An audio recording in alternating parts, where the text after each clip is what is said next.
Bangladesh's Muhammad Yunus-led government completed 100 days this week.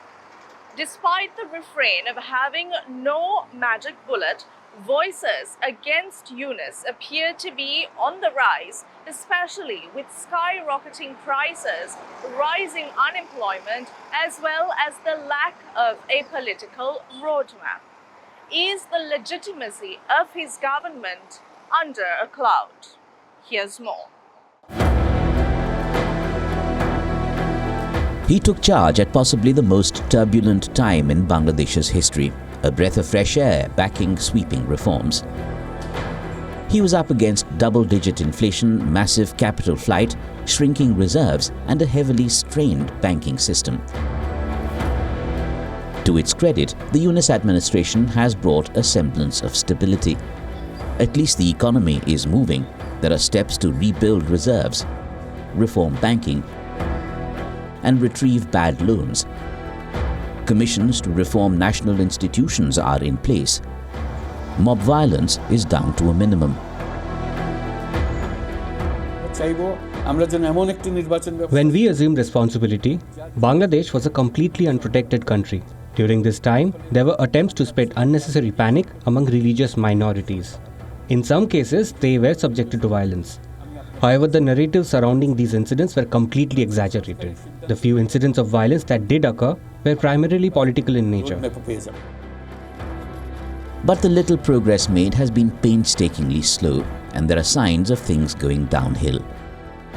Accusations emerging against Yunus range from failure to encourage meritocracy to promoting sycophancy and turning a blind eye to nepotism.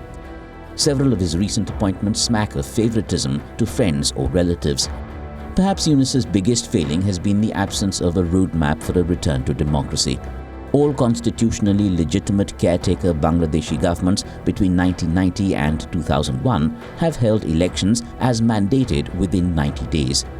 Yunus is already 10 days late and counting, falling back repeatedly on his reforms promise.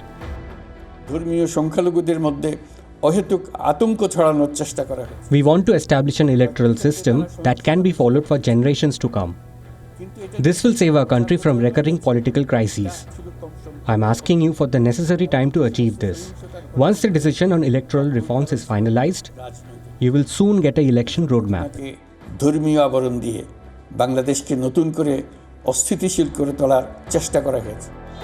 The human rights situation remains a major blot too. A report by the Rights and Risks Analysis Group details alarming violations, even claiming that Yunus has replicated every act of Sheikh Hasina's administration. It highlights the targeting of over 272,000 individuals in some 1,600 criminal cases. Most of them are political opponents. The report says 354 journalists have been harassed, with dozens subjected to violence. Independent media voices have allegedly been stifled. It even accuses Yunus of establishing a compliant judiciary by acting against non-compliant judges and dissolving the Human Rights Commission. Yunus is accused of using a draconian Cyber Security Act to target voices against him. In August this year, the tectonic shift in Bangladesh's politics shook South Asia. 100 days since, it's a decisive crossroads for the country. The clamour grows on delivery of reforms Muhammad Yunus so grandly promised. Does Yunus's team realize the consequences of not living up to expectations?